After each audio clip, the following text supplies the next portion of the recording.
going to show you something, and then I want you to try and explain what's going on here.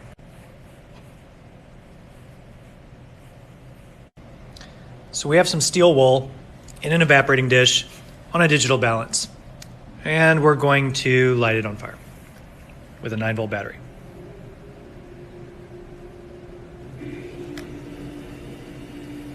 Watch the mass.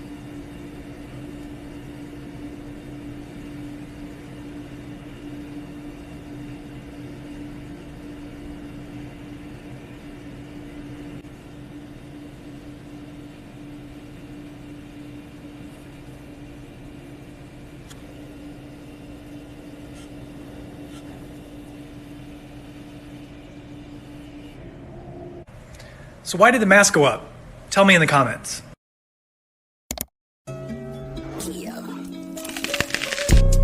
Met this pretty thing, nice to meet you, mucho gusto. Sweeter than a churro, she call me Papi Chulo. You wanna go, I can take you there. Wildest dreams, put some faith in me. Take my hand to your fantasy. In the dark, who you are is a star.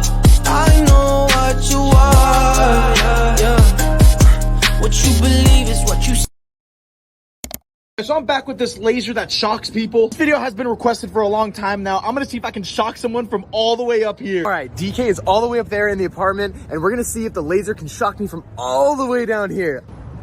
We're good! All right, guys, hopefully it works. Hopefully it... Ah! Look, he's running.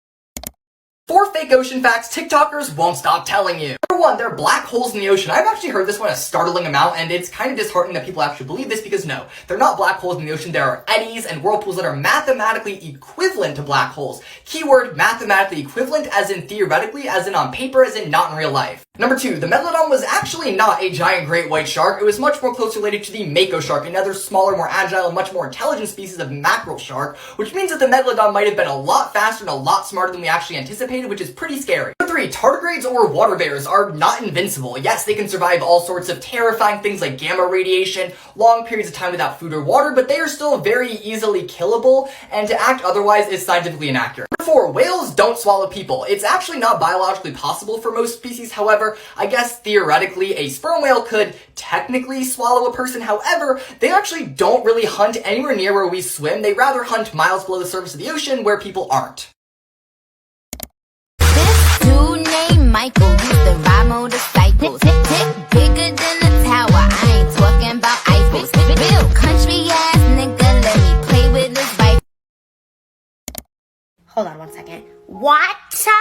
I need your new insurance, please. Well, I don't have it, so you need to fix it for me. Yeah, I know. Ma'am, this is not an issue that I can fix without your insurance. I need your insurance. I'm gonna have to call you back. This intern is pissing me off.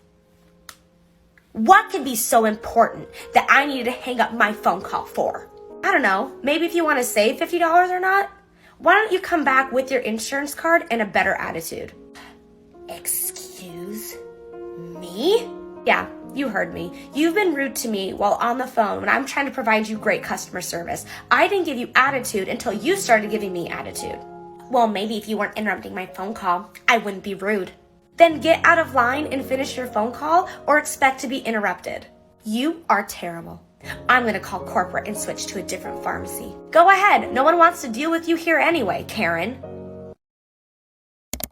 This is Wim Hof, and he claims to be able to control his autonomic nervous system voluntarily, and that he can train other people to do this too. This was previously believed to be impossible. He started off in the circus performing stunts like this for people who mocked him. His method is based around training in breathwork and cold therapy. Eventually, a group of researchers at University St. Radboud decided to take him seriously. This is the first ever clinical study of its kind, so it's small. They gathered 30 male volunteers. 18 were randomly decided to go to Poland with Wim to train in his techniques for 4 days. In the lab, they injected them all with an endotoxin and monitored their results. The 12 controls got severely sick for a few hours, which is the typical response, but all 18 trained individuals committed to their breathing techniques and successfully avoided all of the crappy symptoms. They released higher levels of adrenaline and higher levels of interleukin-10, an anti-inflammatory cytokine, and also higher white blood cell counts. This is literally a scientific breakthrough, and there are more studies constantly coming out. No clinical studies with women yet, but there are people training.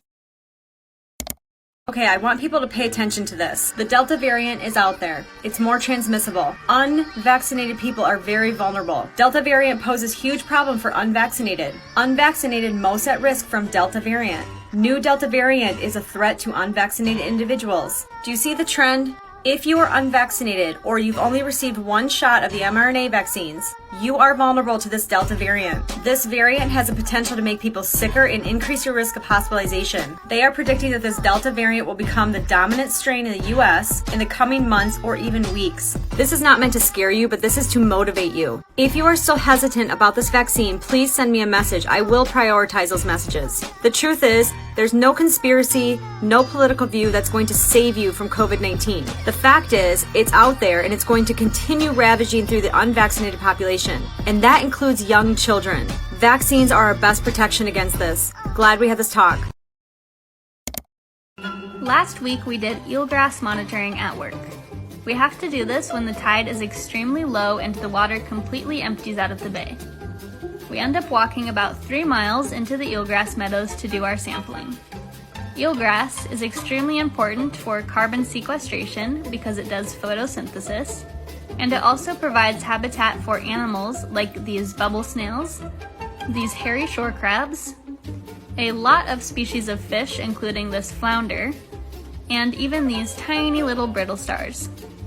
However, when we're out in the field, we have to be very cautious of when the tide comes back in, because when it does, it comes in extremely quickly. Luckily, we can see it coming and we can walk faster than the tide so we can get back to shore safely. If you do end up being too slow, you'll be walking in water, but it's shallow and a lot of fun.